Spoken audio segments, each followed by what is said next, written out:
Hello and welcome.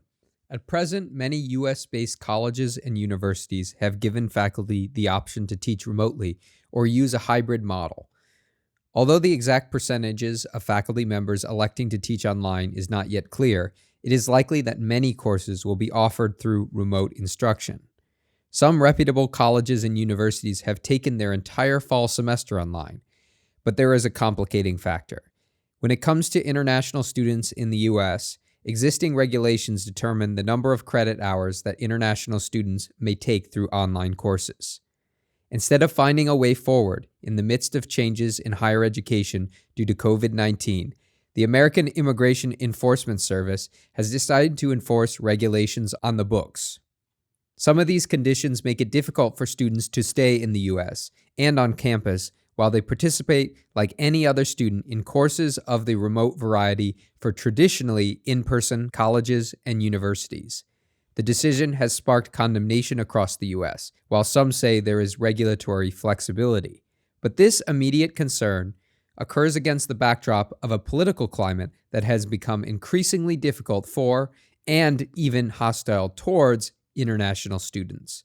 Our live conversation discusses the experiences of international students and what international students from African countries expect during these particularly turbulent times to study in the United States. Welcome to Leaders of Africa Live.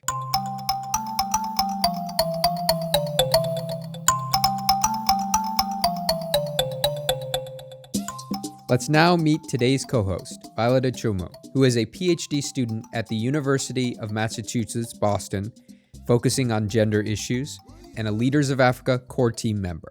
She will now introduce our panelists. Welcome, Violet. Thank you, Peter. We are joined by Abita Chungong B, who is the president of the undergraduate student body, that is the ASMSU, Associated Students of Michigan State University. Welcome to the show. Shingiri Rai Mavima, who is an assistant professor at the University of Toledo.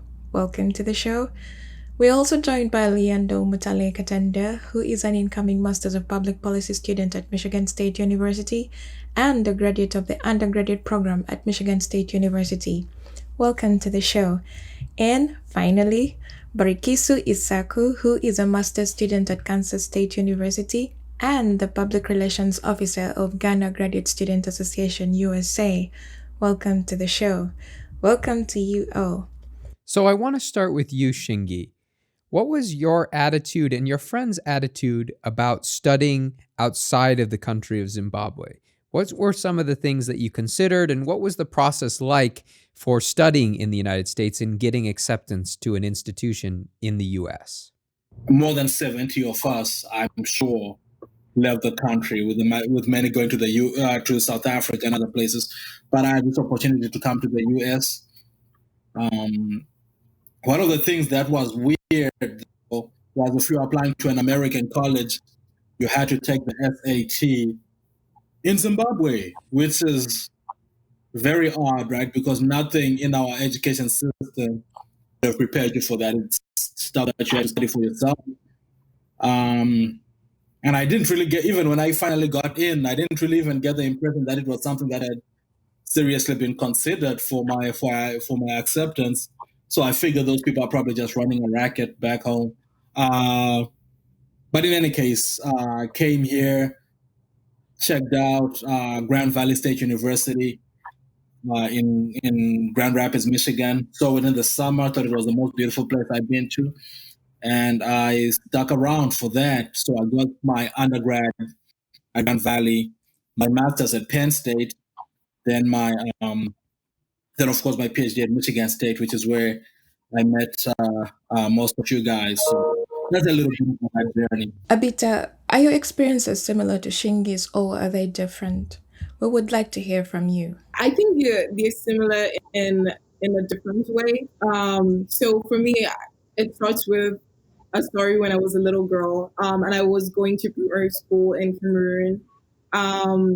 So I remember my teacher had said that the person with the highest grade in class could become the class prefect, which is pretty much like the leader of the class. Like you get to write names of noisemakers and report people who make noise in class to the professor, to the teacher. And so I worked hard and I said, well, I want to be head girl. So I was in class, and my teacher would not give me the position because, well, she believed that the boys in the class should be the head prefect. And so that's really where it started for me. I started to believe that there was something wrong or deeply problematic with being a female politician in my country. And so I decided, well, you know what, something is probably working for the US. Like, it's not like you have in the US, it's not like you've had a female president or vice president in the past, but there's a lot of female leaders from my perspective at the time and at that age. And so to me, it was important that I should come here and figure out what is working for you, and then bring that back home with me. And so I did get the opportunity to go to the same university, to the same high school that Luyando did, African Leadership Academy.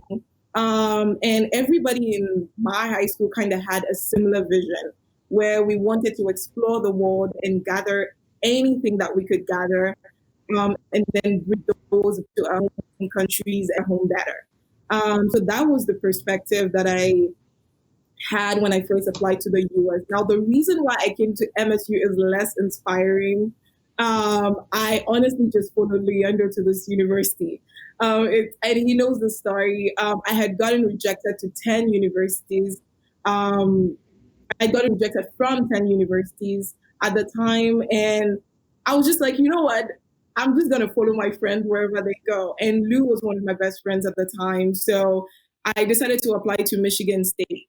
Um, Obviously, that is not the reason why I stayed at Michigan State. And so that is my story. There are inspiring parts. There are other parts that are less inspiring, but the reason why I stay every single day is not exactly the reason why I came in the first place.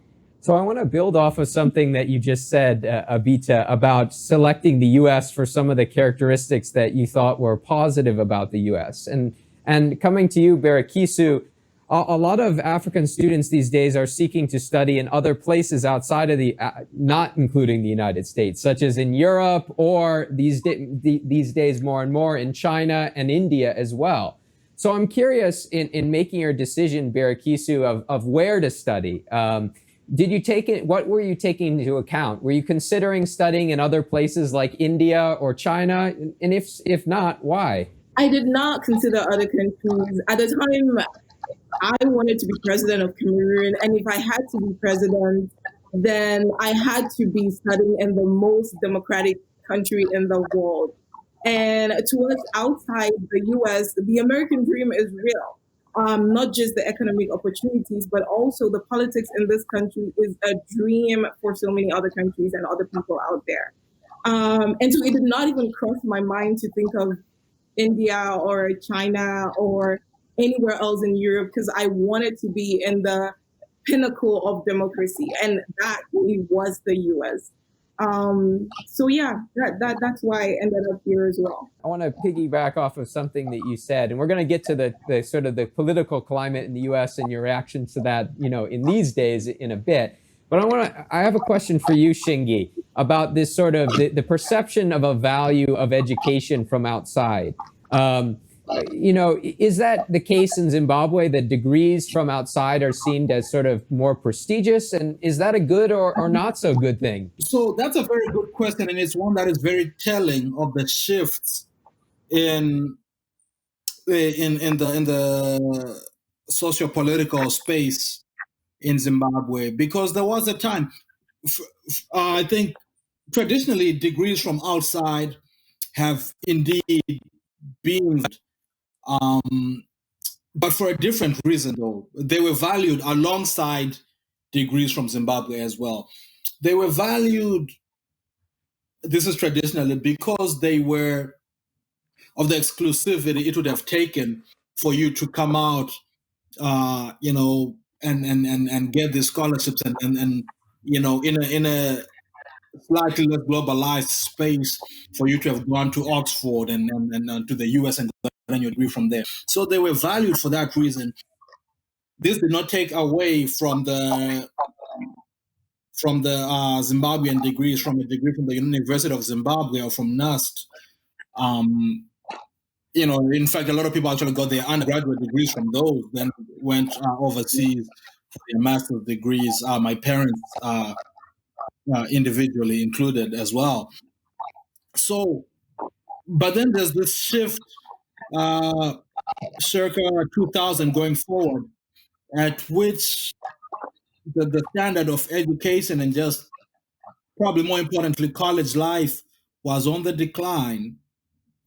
And of course, the world is getting more globalized and it's far easier for folks to travel across the borders. So the degree from overseas earned some,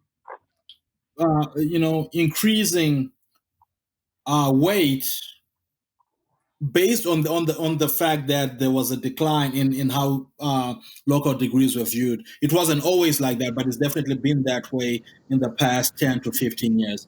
The top-notch scholars will always distinguish themselves. There's definitely been that shift for sure. Now let's turn to the reality that often sets in when you arrive on campus. How are the expectations, Leandro, that you had about studying in the US changed? Please tell us more about this. Awesome. That's a good question, Violet. And so I think around this time or around April, March of 2016, I got the email that I had received the Mastercard Foundation scholarship at MSU.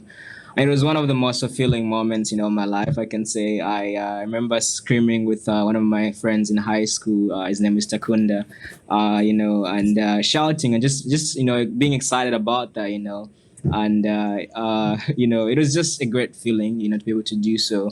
I knew that I was gonna be, the first person from my community, at least from my village, in my family, to be able to, first of all, go to college, right, to university, and at the same time, end up going to an American institution. That was a big deal for me, and it felt as though I'd actually won the victory, even before I got here.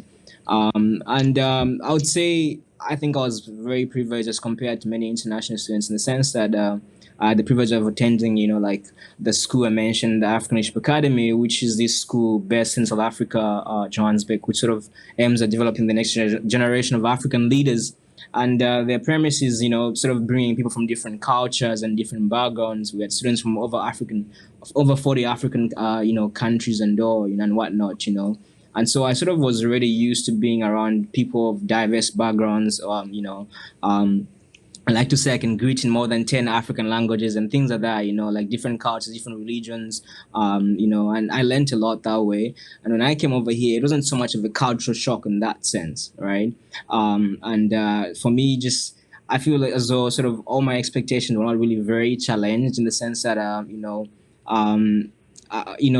when I think about things like, let's say, how my scholarship has helped me financially and stuff like that, the opportunities I've been exposed to, I really, sort of like whatever I was given was sort of seen as the best to me, whether it was little or not, right? Just because coming from where I come from, it was such a huge, leap forward, I guess, sort of like a step to the moon for me in a sense. So everything I was offered, even if it wasn't the best, sometimes whatever it may be, I was very grateful for all of that, because for me it was in that sense the best. Coming to this place, I think the biggest culture shock I could mention in that case then would be the fact that I had to acclimatize to the weather in Michigan when I was applying. Like I had no clue how cold it was, that. And also things that you might have, like in classes, there might have been people who may not necessarily have had the background I had, or sort of having experienced diversity and its richness, and I appreciate its sort of importance, right? So I remember one time, I think it was in my sophomore year or freshman year, I was having a conversation. It was my first day in an econ class, and so I'm talking to this fellow classmate who's sitting next to me, and she goes like, "We're from Zambia in Africa. That's good. Your English is very good." And I was like, "Thank you. Your English is very good as well." And she was like, she gave that like robotic, when somebody a robot sort of sign in a sense, as though she was shocked. But ideally, things like that, right? Those are some of the things I might have seen as culture shocks. But generally, I think I was ready. And also just coming through the Mastercard Foundation Scholarship, they really took time to orient us even a week before the school's orientation to prepare us for what we'd expect and things like that, and the, things to sort of look out for. And I think I was pretty ready generally as compared to the average international student, I would say. Yeah, I'm really curious about that word that you used here, and I hear it oftentimes with international students, this discussion about culture shocks. And I'm curious if there's a difference between sort of culture shocks, kind of the way in which things work. Obviously, you've talked about like the way courses work and things of this nature that may or may not be different. But are there challenges outside of this realm of sort of the culture shock that is present, that are sort of broader challenges that one faces when they come to the U.S.? Abita, have you faced things that you would say are sort of outside of the purview of simply a culture shock? That's a very interesting question that I've actually never thought about. I always mix all of them together. I think for me, the racial climate in the U.S. it wasn't I would not say it was a culture shock, because that's not how things are supposed to be, I guess. But and again, most African students that I've met have said this. They did not even know that they were Black until they got here. And so the whole idea of getting here and then taking on this identity that we were never really prepared for, because we existed in spaces where people all looked like us. I think that was an extra shock that I got. And then figuring out how to navigate just the environment around me, and navigate the labels that people were placing on me. I think that is an extra bit of a culture shock that I would say is not a culture shock. How about you, Shingi? This discussion of sort of the difference perhaps between culture shocks and sort of deeper challenges that one faces when they first start studying. So I'm curious your experience or your perspective. Is there sort of a difference? Should we be making some sort of distinction there? That's a very good question, and much like Abita, I hadn't really thought too much about it prior to this. I think superficially, right, or on the everything sort of manifest culture shock. But some things just sort of end there, right? So some things just end there. Oh, these people do this, but some of it is rooted. So, for example, take for example something that I perceived to be culturally shocking at the time. This idea of being on a bus and everybody has their headphones on, which seemed like it's odd to me at the time, because where I'm from, the bus, it's like hype with conversation among strangers and things like that. But so on the surface level, it's just culturally shocking in that way. But what it plays into is this idea of an individualistic sort of society, communal society, to the one that I'm used to. So on one level, it was an initial culture shock. I soon learned what was behind it, and it soon began to manifest itself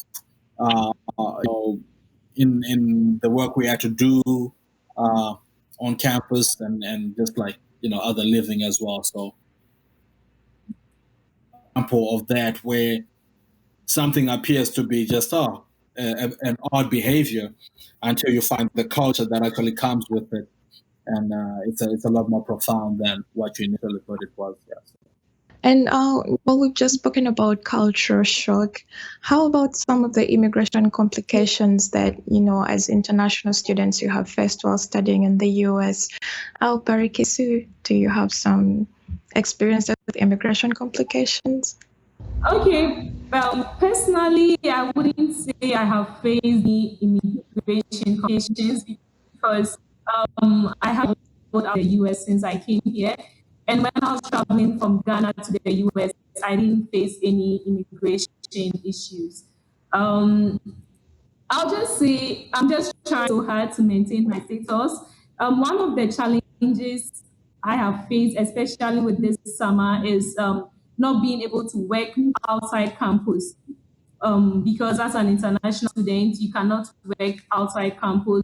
And because of the COVID-19, there was a hiring freeze on my campus, and as a GTA, I get to work during the summer. So that was one of my problems. But I wouldn't say it's immigration complication because I didn't violate the rules, so I didn't have to face any issue with immigration. And how about your members of your Ghana National Association? Are other members reaching out to you with some of their concerns? Yeah, I think one of the major concerns, especially during this time, has to do with the job.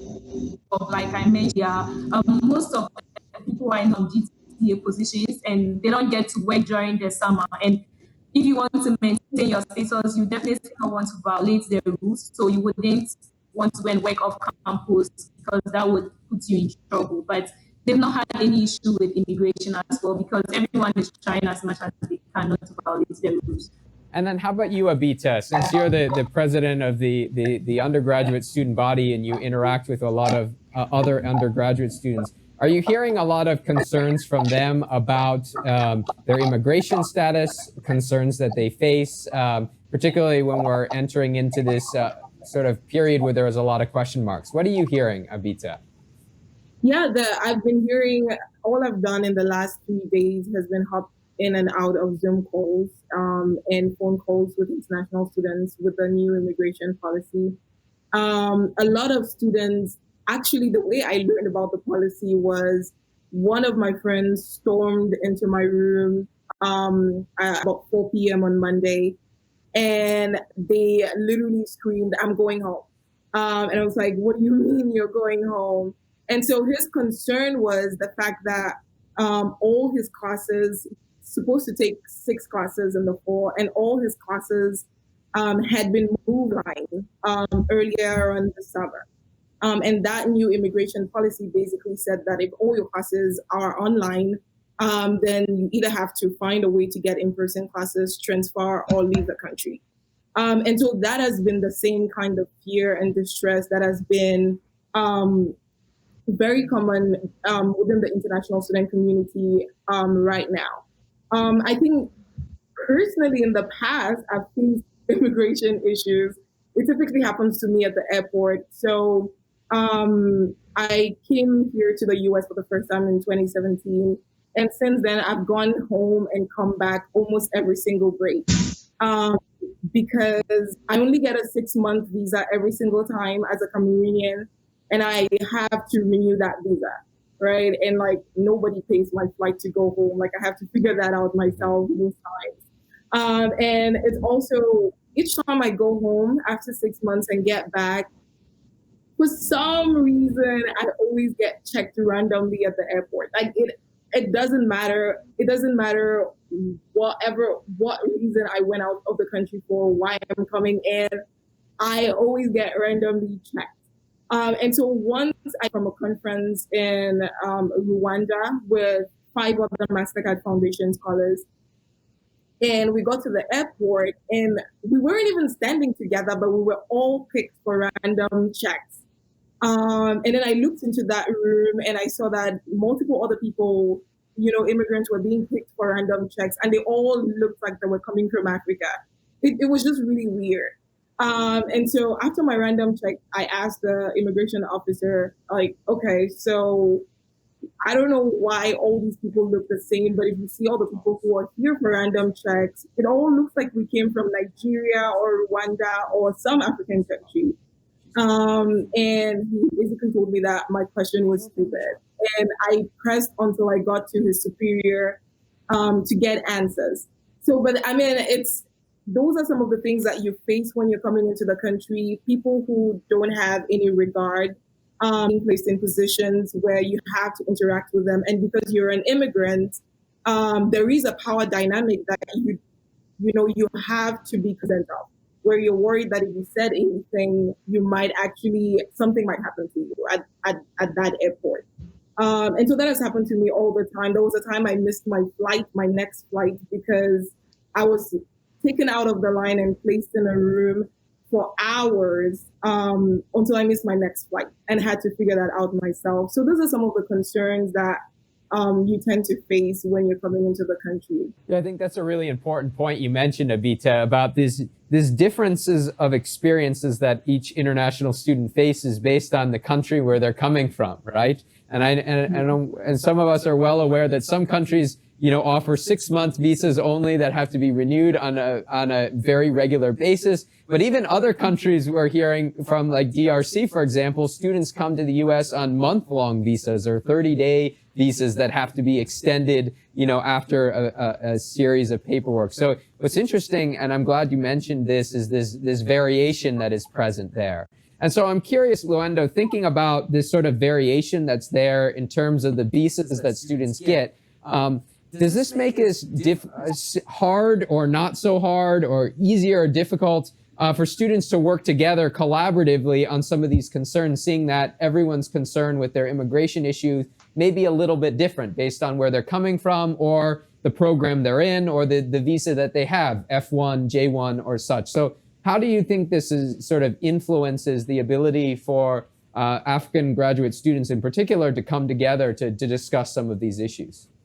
That's a very profound question, Peter. I think I do acknowledge the fact that, definitely the sort of the different, sort of the fact that it's case by case sometimes in terms of how students are sort of given visa status and stuff like that, and different situations and stuff, does make it hard, I think, to be able to understand each other. I think as international students, but I think it builds the case for empathy, just because thankfully I had a longer visa and stuff like that, and when I wanted to travel out of the country for like other opportunities I did not have to go back to my country and get a visa like Abita, unfortunately, right? But although that is the case, I think it's built empathy for the fact that just because it's happening for somebody else doesn't mean that it doesn't affect me. As MLK said, right, that injustice everywhere is a threat to justice everywhere, right? And I think that is a mindset I've really built in terms of being an international student, like one family, and we might come from different places, but we really are humans, and we should support each other at the end of the day. And I also think that because I remember like in high school during orientation, when we were being taught about coming to study over here, and during orientation over here, during the master orientation, one thing we're taught about is each time you have an immigration question, go to the IOS, the Office of International Students and Studies, right? And I mean, there's an adequate office for all of that. I think, and I think I've taken each time to be able to utilize those resources. But we do have these conversations as students in our dorms, in our rooms, among us roommates, among us clubmates. Kind of have these conversations, right? Updating each other what to do, and how to apply for your social security number, things like that, right? There's always these conversations in informal spaces, and I think those build empathy and that kind of community around who we are as international students. That's a really important thing, that a lot of the knowledge that is being shared is sort of through informal networks that take place, friends that you meet on campus, but I imagine also through organizations on campus as well that are tailored to African graduate students, African undergraduate students, as well as international students across the spectrum. And I know, Shingi, you've been part of a lot of these organizations on campus when you were a PhD student and as an undergraduate student, and then now as a faculty member at the University of Toledo. And so I'm curious, what are some of those organizations that are on campus that you've been a part of? Like, how do they work? How do they discuss some of these issues about immigration and the differences that students may face when it comes to their status, and ensuring that they're able to get situated here in that respect?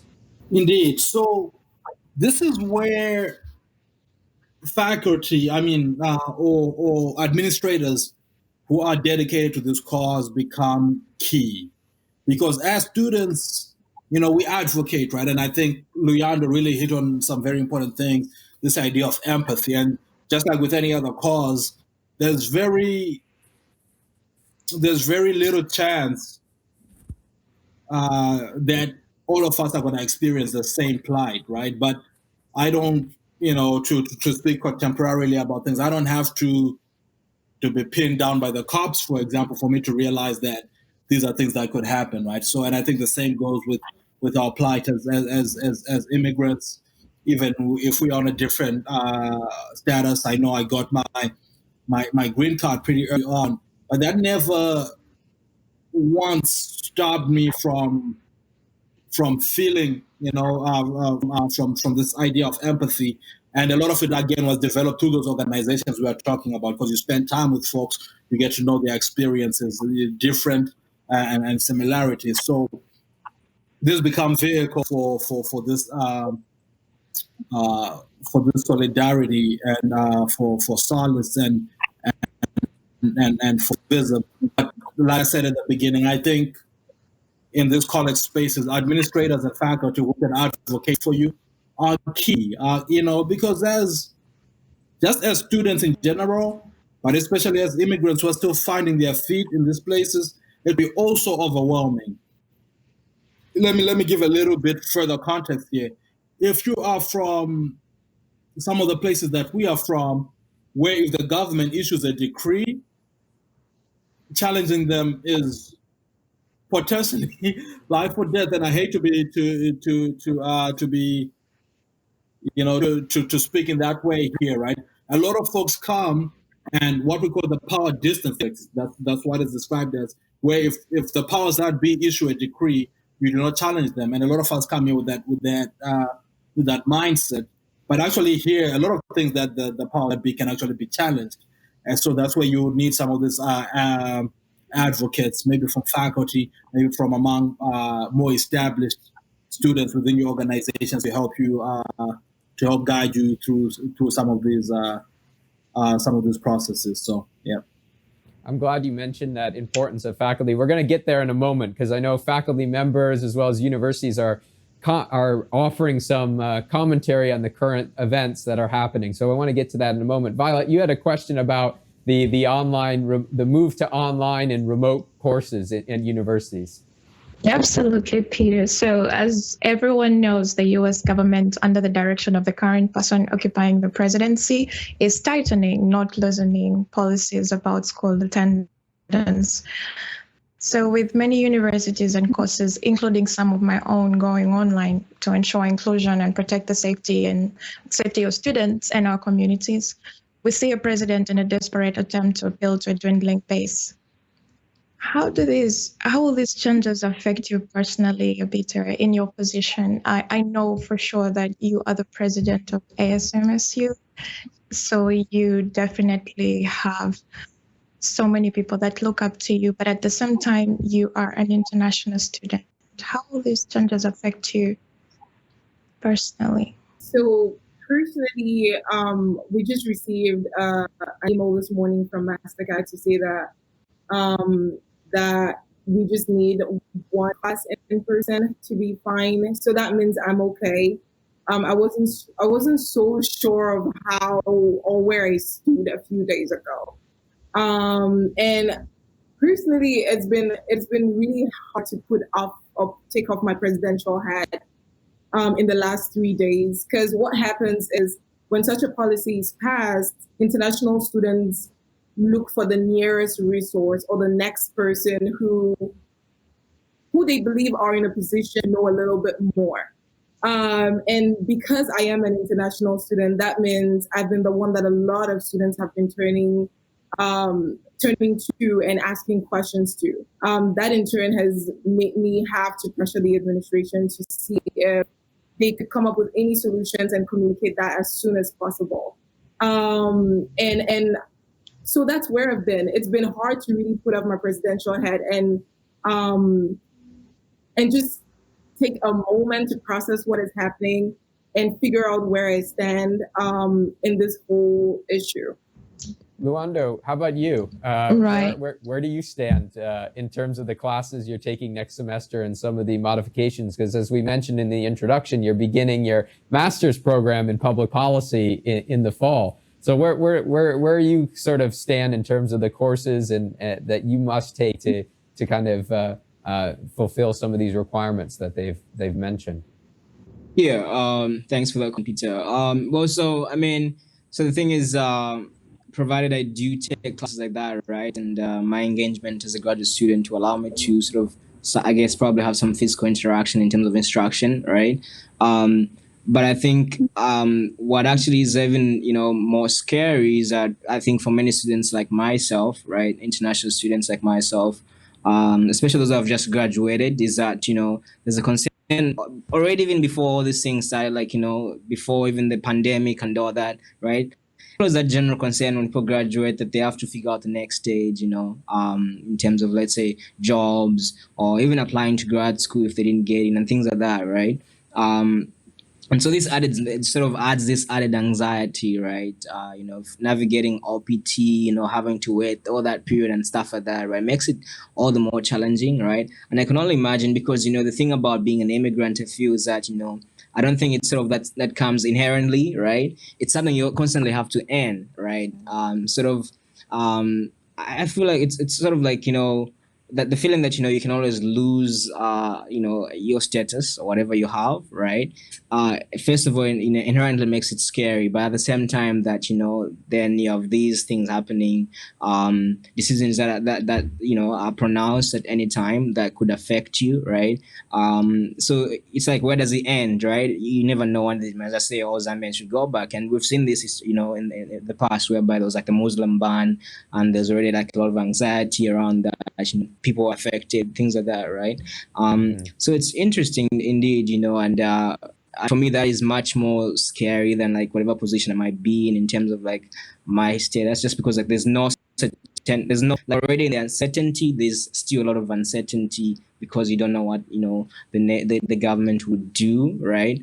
And I mean, I understand from their position, but with what's going on as well, I generally there's a need for more empathy, and also I think also getting to understand that international students are in different situations. People will be affected differently, right? How that play out, right? So ideally, that's how I see it. Barikisi, you're at Kansas State University. How are your courses? Are they also going online? And I also know that you're the PR for the Ghana Students Association, the US chapter. Are you hearing from other students about their concerns about classes going online? Would you please tell us more about this? So as a GT, I'll be teaching an online class, but most of my classes are going to be in-person classes. And we've received a couple of emails from our international office since the ruling was stated. They constantly send us emails to assure us that classes are going to be in-person, so we don't have to worry. I've heard concerns from other Ghanaian students in other schools, mainly those who haven't heard anything from their international office yet. They don't know if they are going to have classes online or in person. Those are the people that I've really heard a lot of concerns from.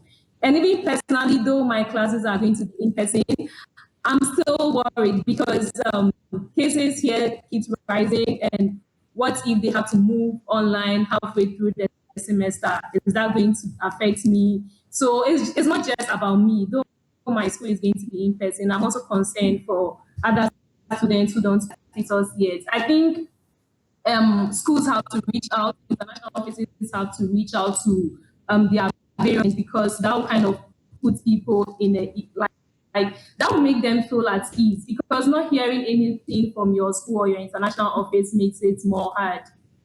Shingi, I'm curious, as a faculty member now, how are some of these issues that are coming up influencing your thought about the mode of instruction that you're hoping to use in the fall? I'm curious to know. So that's a good question, right? And first of all, let me touch on what my fellow panelists have said. If to anybody listening, the future of Africa is in great hands. These folks are incredible. Their insights are incredible. And to Luyando, the one point you made that I was just a little bit on the fence about, maybe I didn't understand, when you were saying you understand where they're coming from. Man, this is not the time to be diplomatic. Let's be clear. This whole thing is some BS, right? There's no middle ground that. As far as my mode of instruction, really, it's I've started to work on that already, and figuring out ways in which I can make and there's only so much you can do, right? I had a student last semester who just flat out didn't have internet. What are you gonna do, you know?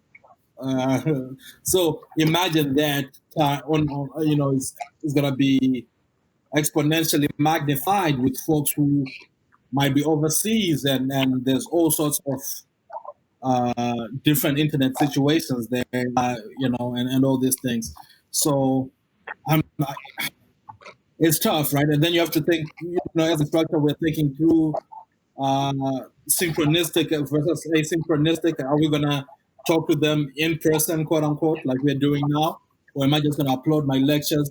So right now, I've started to upload some of the lectures that I intend to use ahead of time. In case I have to resort to that, I'm developing an arsenal of that so that folks can watch at their own time.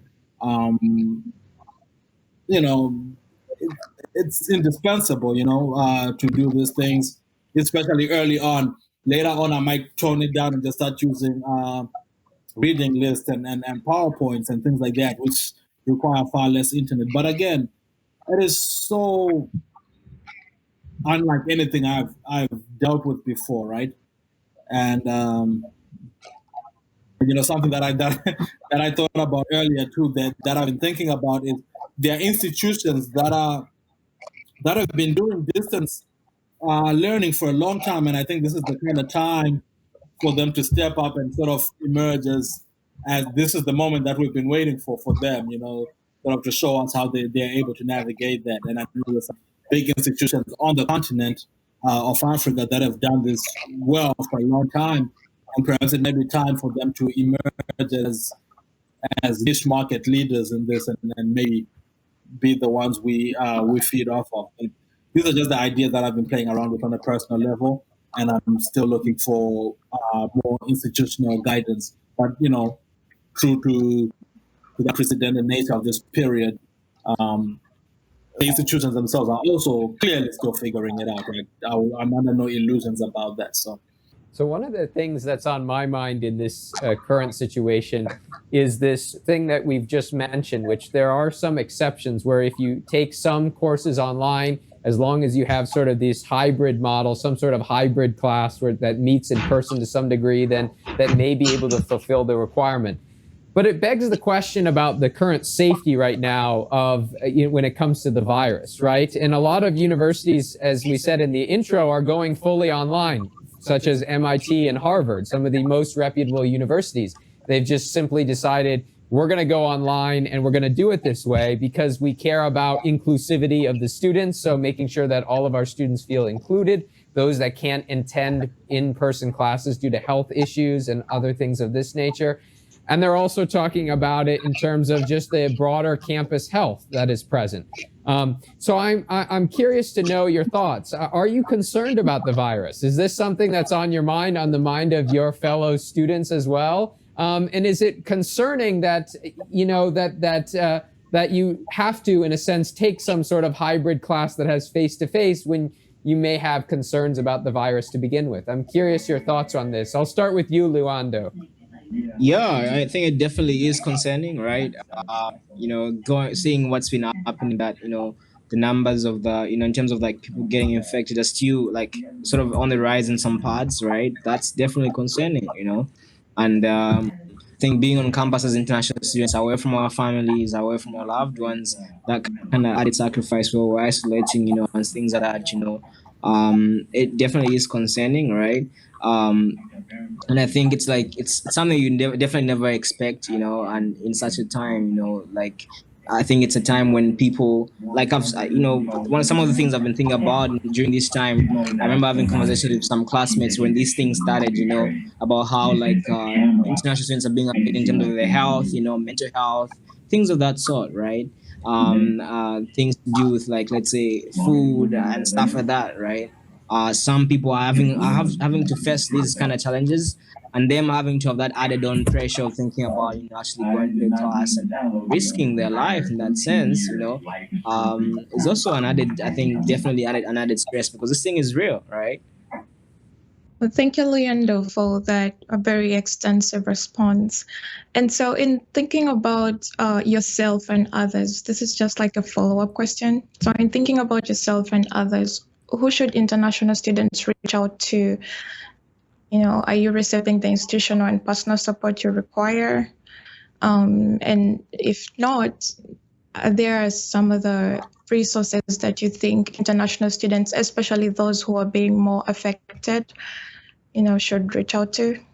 Well, so I'd say I'll recommend two things, like sort of like informal and formal means. I think for me, during this experience, one of the things that's been very helpful is relying on friends, and mentors, and people that I have in the back of my corner, right? Positive associations, right? To be able to keep positive and productive, right? I think that's very pertinent. You know, this time is very telling in that sense that, you know, it's easy to feel alone, right? And also, I mean, thankfully on my end and on people that are like international students in my care, like on the scholarship I had, the Mastercard Foundation Scholars Program. Thankfully, they've been able to support us through this time, you know, with things that we would have to worry about as recent graduates, you know.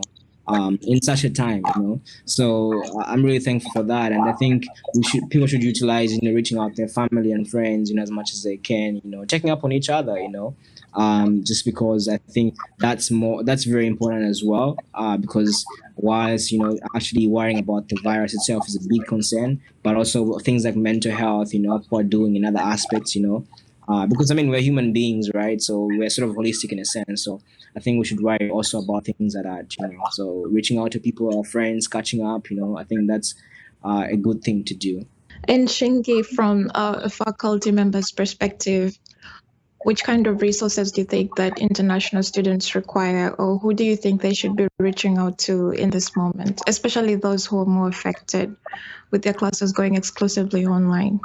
I was just saying the idea of the same economy that Luyando spoke of informal and formal networks, right? I think it is very important formally to be in touch with your instructors, and if you're a part of a department already, to be talking to those folks as well.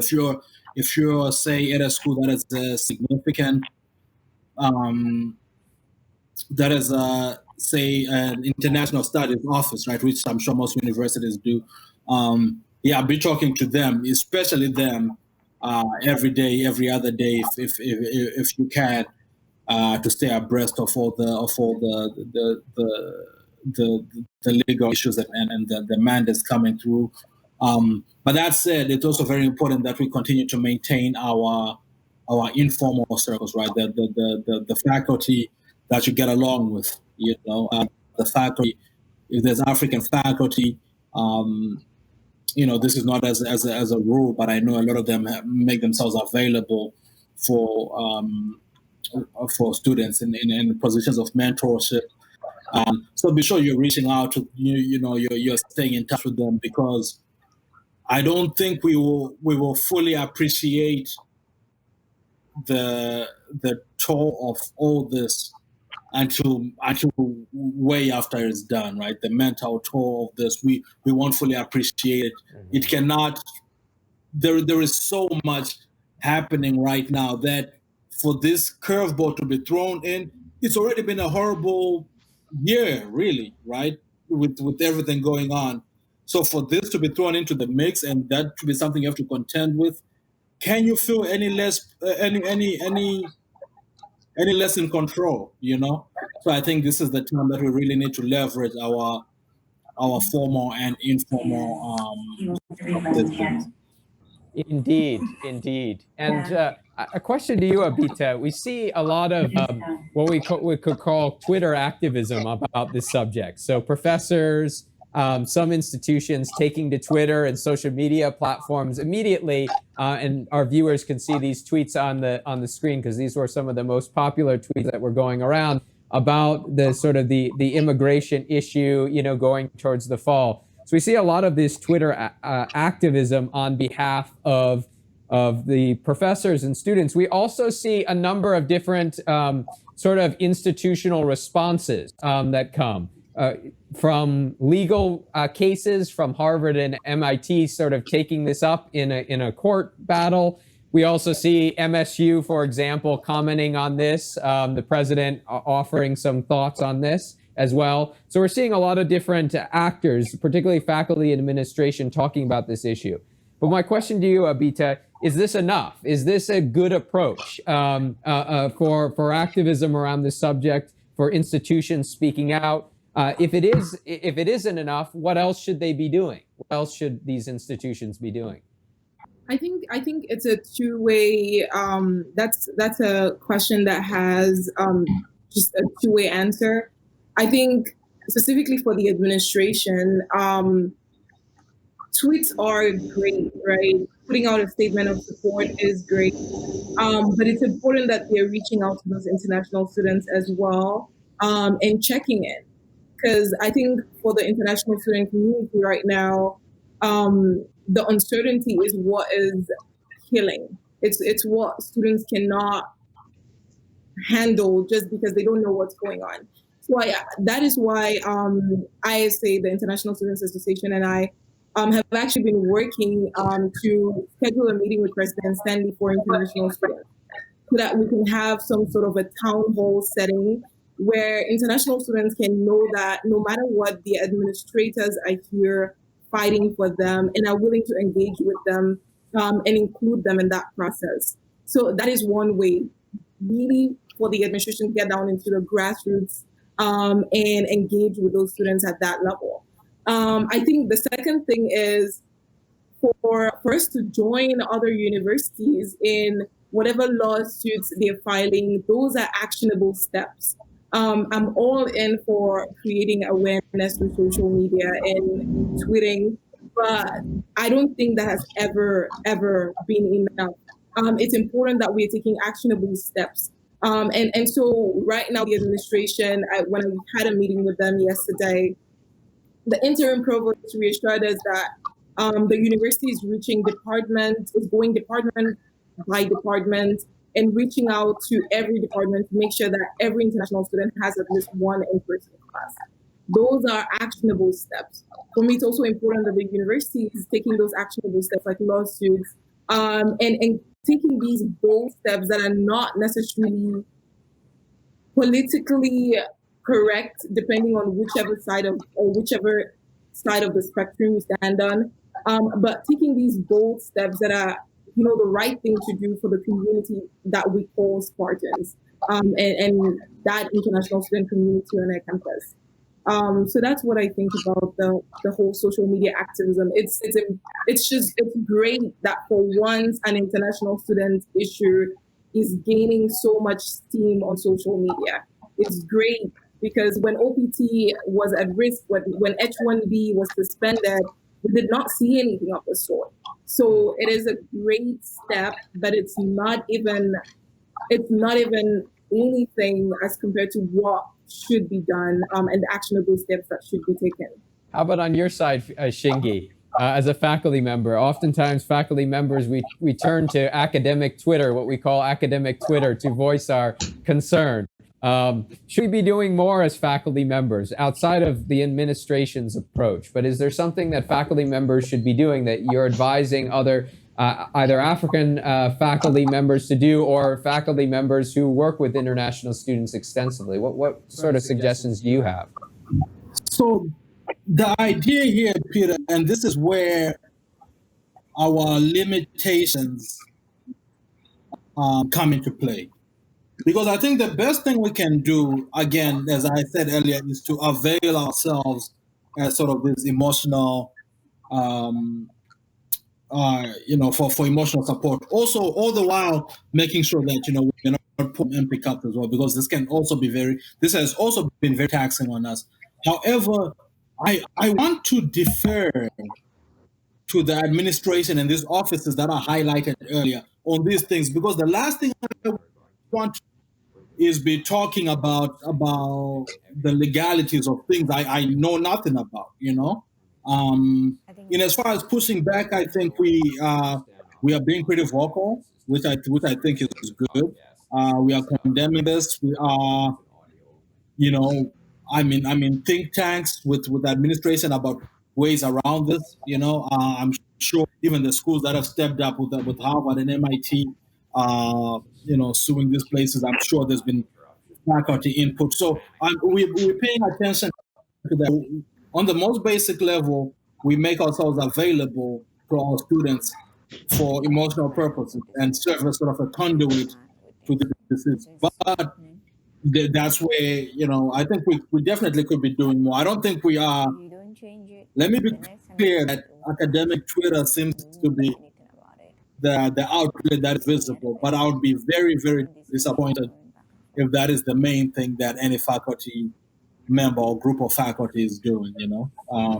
I think there's work being done, and this is not because faculty are bleeding hearts or anything like that, but it just doesn't work for the school. It really, I'm very surprised and would be interested in the thought process that got to this decision, because from a functional standpoint, it is ridiculous. It doesn't work. So yeah, I think we are engaged on that as well, widely. Yeah, I think that's a good point. I think a lot of faculty members these days are also seeing that there are other ways that they can be involved in this sort of discussion, either by writing op-eds. A lot of faculty members have been talking about writing opinion pieces in local newspapers and sort of spreading the word. We've also seen the suggestion the viewer saw on our screen about calling your congressperson to sort of talk about this issue. And it seems that a number of Congress people have been very receptive to this concern, particularly those that have major institutions in their backyard. So Violet had a question about the questions and concerns that everyone had. So Violet, over to you.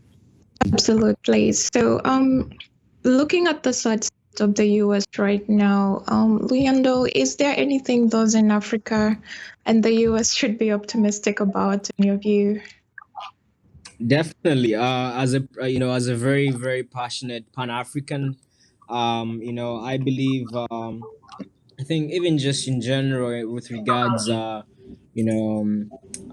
pandemic, with regards, COVID and all, and what's going on right now with the, legalities concerning international students. I go by this saying that says that, in my mentor that mentors me likes to say that, in every adversity, there is a seed of equal benefit, right? Just because I feel as though the pandemic in itself generally has allowed made a huge shift in terms of how education is looked at across the continent, in Africa, across the globe, right? I think it's stimulating African institutions, to be able to step up, to be the best of themselves. And I think, for us to be able to empower ourselves with more use of the internet and materials that are in that sense, and also empowering our people to do so, right? So it's also a great time for African institutions that are on the continent to be able to step up in terms of actually sort of deliver more inclusive, much more world-class education, right? That because then there's a need, with this arising, there's a more need for actually people to go to, there's African institutions are like to be on demand and stuff like that. So there's a need to be able to build that as well and step up, and I think that's a great opportunity, and then also in terms of understanding that we have to build our own in terms of building Africa, right? Building our institutions, building our structures at different levels, right? Whether you're in Africa or not, right? How can you add to the conversation and, better who we are as a people, the institutions we have, and the things we do, right? So I think that's a necessary conversation. And I think this time, this pandemic really sort of asks us to think about these things, and how posterity will judge us, And I think although this time has been uncertain, my mindset has been that, we've always been in uncertainty. Like you never know when your last day could be, when your last breath could be. There's always that uncertainty, right? And so I think for us to benefit the best from this, we should look at the silver lining in, and what can we learn from this as African institutions, going back to the first question you asked during this discussion, earlier on, I remember in Zambia, in my country, there's actually a good crop of students that go to study in Russia, China, right? So how do South to South interactions look like? How do interactions between the global East and the global South look like in that sense, right? And what, because this is going to bring more partnerships and development as well. How do interactions between fellow African countries look like? Like students going to study from Zambia to Zimbabwe, in Zimbabwe to Malawi, to Nigeria, things like that, right? I think there's that strength, I remember in high school reading about a reading that talked about this Medici. There's a place in, I think, off the coast of the United States called Medici, after a place in Italy, which created this Medici effect, where there's this interchange of ideas with people from different cultures. And not only do international students bring that value to the United States, but also that we can create that kind of effect on the continent of Africa, right? And the school IIT is a school like the African Leadership University in Mauritius and Rwanda, which speaks to that kind of vision. And I think there's more that we can tap into, and this sort of pandemic offers us the opportunity to do just that. So that's what I would say. Barikisu, I'm curious about you. What are your thoughts? Is there anything that Africa and the rest of the world should be optimistic right now about the US? I would say this is a temporal thing because of the COVID-19. I don't want to think it's going to be a permanent issue. And I think after the COVID-19, there will still be education. Education will still continue. There will still be education beyond this current situation. So I think people should still be optimistic. Those who are studying here should still put in much effort into their academic work. Those who are in Africa and still planning to pursue their education in the US shouldn't give up on that, because I think this will pass. I don't think it's going to be a long-term issue. I think it will pass and things will get back to normal. Right. Thank you very much. And Shingi, from a faculty member's perspective, what are your thoughts? I think, for one, we may have a President Kanye West come December, so that could be. Well, I think one of the things that has really been a bright spark in all this is the amount of very real activism. There's for a long time, well, not for a long time, but maybe since the turn of from the era of the Arab Spring and the beginning of the Black Lives Matter after Trayvon, that's when the millennials came into their own as activists. But now we're seeing Gen Z really hit their peak as activists, and the confluence of those two generations, organizing, mobilizing, and being active in their societies is really the driving force behind a lot of the noise that we've heard lately. Even down to the thing I think Abita was talking about with these issues of international students, something that would have previously been a fringe matter because it is. I think I heard that it's like 5% of college students are international students, and also college students are also not a large majority. So that could potentially be a fringe or a niche concern, right? But it makes so much noise, together with everything else that has been making noise so much. So I think that is, the oft quoted to a point of cliche, Fanon idea of betraying your purpose or otherwise. I think we are living through that right now, where these generations are stepping in to fulfill their purposes. And that is something that I think is reverberating around the world, and that is something to be very, very optimistic about. So Shingi is the optimist, and I'd put myself in that camp, but I'll reserve my thoughts for later. But Abita, how about you? Are you optimistic? Are you a little bit pessimistic? Or are you cautiously optimistic these days? No, I'm all in with Shingi on this. That was exactly what I thought about when that question was posed. I think, to add on to what Shingi has said, and not just to repeat what he has said, I think even just the basic idea of democracy is being redefined in moments like this, where we are no longer thinking of societies as the majority is the most important, or everybody has to be benefiting for anything to be done, right? We are actually thinking of the minorities that exist within us and fighting for those minorities. And so this, I feel like this moment is a turning point that we cannot ignore. It's one that everybody would remember. It's almost as if everything aligned perfectly. And again, they're aligning because a few weeks or almost like months ago now, there was a George Floyd murder. And every single person went out on the streets, right? Whether you identified as African American or not, whether you understood the experience or not, whether you were a domestic student and you understood police brutality or not, you went out on the streets because you wanted to be a part of this movement that was happening. You wanted to be a part of this change that was going on, right? And we went out on the streets and we protested. And I think that is being returned to us as well. Because now, after that, you have this immigration policy and you have people that we went out on the streets for coming back and fighting for us as well. So I think it's this unity that is happening across marginalized, minoritized, and even majority communities with majority populations. That collaboration that is happening, I cannot ignore it. I think it is really the only positive that I see in all of this. And I cannot wait to see the change that would be enacted after this. And I'm curious from your perspective, Abita, since you talked about this issue of American democracy as being one of the reasons that you are enthusiastic about being in the United States, and that seems like a common sort of thread, is that many people look at the U.S. and say, well, this is a fairly healthy democracy. It's one to emulate some aspects of.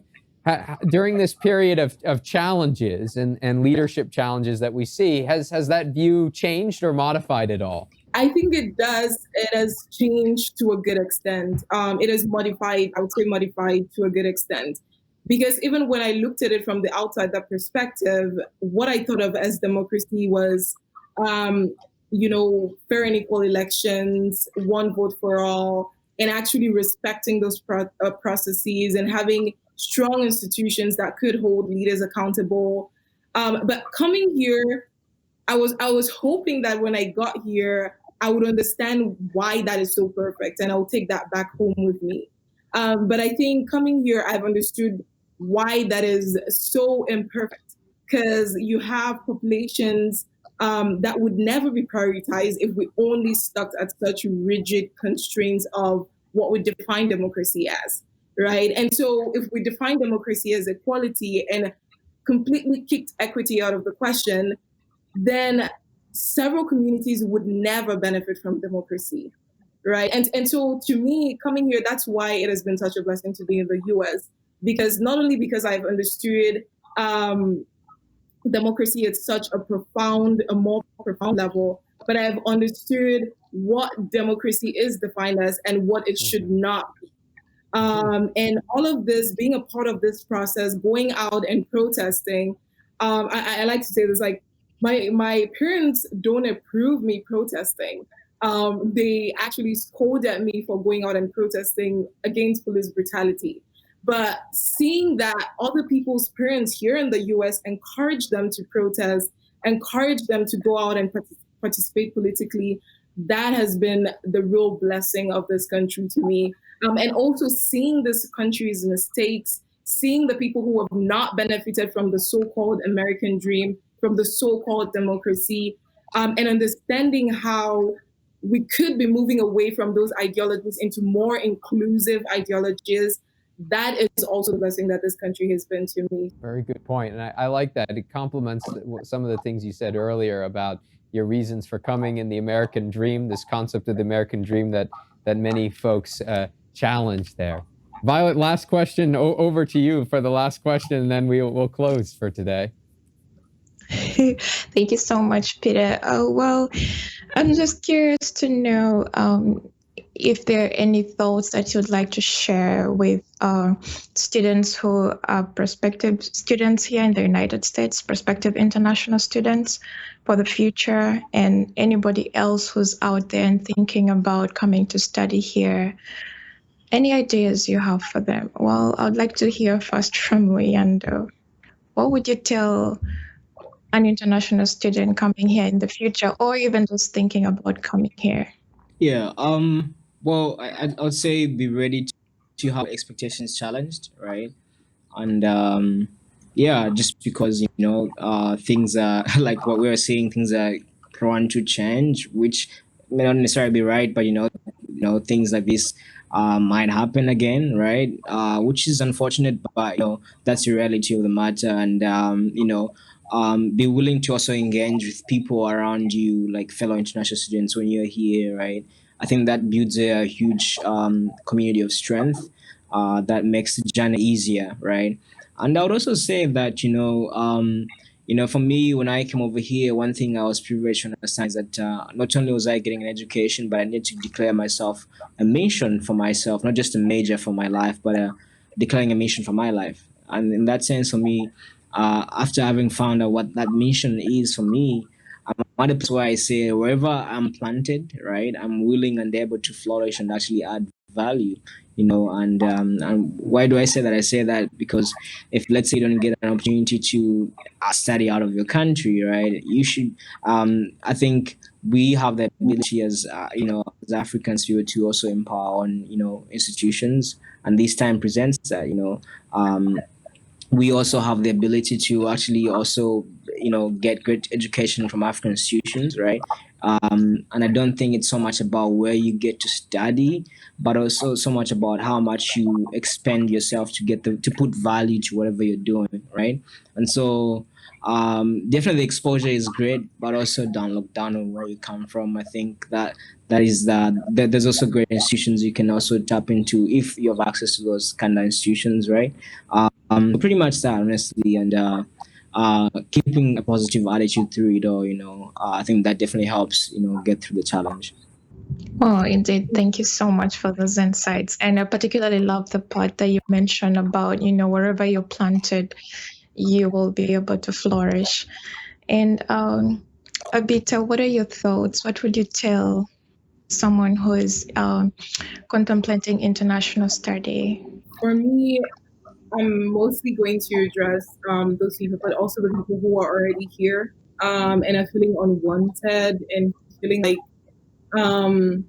they maybe made the wrong decision to come here and be here. I think somebody mentioned this earlier. This is, I believe, temporary. It's probably not going to always be like this. I think the second thing is if you're already here or if you're hoping to come here, just don't be here. Engage in the, in as many ways as you can, right? I think for most international students, when we get here, we want to get in, get a 4.0 GPA and get out or move on to the next step, right? It's like, you know what? I'm just here I'm an immigrant. I'm just here to do the best I can with my academics. And once that's done, I'm just going to ignore anything else that's happening around me. And you know what? I don't want to risk anything. I would say that is not the mindset that international students who are planning to come in here or are in here should be having. If you're going to be here, right? If you're going to be here, absorb everything that you can absorb, grasp it all, grasp as much as you can grasp. And whether you decide to go home after this or continue here, then you would have had so much more value. I remember when I was running for president, my dad had asked me, do you actually believe that you can be president in a foreign land? And he was just, he was shocked because he was like, well, I don't think anybody's going to vote for you. Like, why would they want to vote for an immigrant, right? But you would never know until you actually place yourself in those uncomfortable positions, until you actually get out there and be active and engage. And that is just the most valuable way that you can be existing in the US or in any foreign country. by engaging and by owning your experience and understanding your rights and seeing that you are an invaluable piece of this puzzle. You as an international student here at MSU, here in the US, you're literally the final piece of the puzzle that these institutions need to be complete, right? And so it's important to understand that value and how indispensable you are, and then use that to your advantage and to the advantage of everybody else around. Thank you, Abija, for highlighting the importance of being fully present and engaging. And so, Barikisu, what are your thoughts on this as we wind up? Personally, from my experience, I've been here for more than a year. I came here last August, and I mean, the exposure here has been very good. My experience studying here has been very good as compared to my experience back home. And that's not to rubbish my experience back, but I've had so many exposure within these few months that I've been here. So I would not discourage anyone to pursue education here to stop. I would encourage people to do their best and still pursue it, because like I stated earlier, this situation is going to be permanent, it's going to be temporal.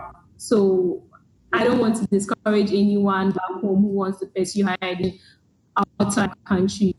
And like other panelists mentioned earlier, if you're here already, it's good to get involved in a whole lot of activities, because our voice can only be heard if we are involved. If you are not involved, there's no way your voices can be heard. Finally, I just want to hear from Shingi. Again, your faculty members' perspective is very important. What would you tell someone who is considering international study? For sure. And let me just start off by thanking you guys for having me here. This has been incredible. So one of the things that I will reiterate what Barikisu and Abita said to a large extent about getting involved early on. And I will put it in the sort of proverbial way of finding your village early on, because this space is beautiful for getting involved. There's so much going on and the diversity of it. I remember coming here and finding that there wasn't just a Harry Potter club, but a Quidditch team to go with it. So you could, in any case, I say all this to say, but the catch is the communities that do not insist on you being a part of them, right? It's something that at home, people are usually very, very deliberate in pursuing you to be a part of them. So you have to go out and get it. So establish your village early on, because the big thing is not just for the good times, which you will get, but for times such as this, where everybody's in their head and people fall under the radar and nobody really knows everybody right now. That's when it becomes very important for you to have your village ready to accommodate you, to listen for this thing. So make sure you do that absolutely early on. The moment you touch down, start building these connections, right? Also, I will say this: there is this notion, if you will, that based on perceptions we see of the U.S. in popular culture, that people are not that sharp here. And I don't know, maybe that's true in many different communities. But college in the U.S. is actually very, very challenging, and it's very, very rewarding. So, get that straight the moment you come in. Get your head screwed on straight and come in ready for a challenge, and so you can make the best of this, right? It's very, very tertiary education. I'm not sure because I didn't go through the system, but tertiary education here is pretty top notch. So come ready to learn, come ready to engage. So I'll live with those two main points, indeed. Thank you so much to our panelists today. Obviously, we had our challenges, our technical challenges throughout, but these challenges sort of pale in comparison to some of the really important and heavy matters that we've talked about today. And I think the one thing that I've liked in this final discussion in response to Violet's question is the sort of the positive energy, the optimism that's still present amongst international students and faculty working with international students. So that positivity combined with that optimism that's still present, right? And I think it's important to maintain that level of positivity and optimism despite the challenges that are present, but also, as we've talked about in this conversation, and we thank you for discussing these issues, the challenges that are there, the real challenges that are present to the COVID-19 era, but also some of the other challenges that we talked about that will persist after the end, God willing, of this COVID-19 era. So again, we want to thank you all for joining us today. Thank you so much, Peter. We really appreciate Thank you and so much.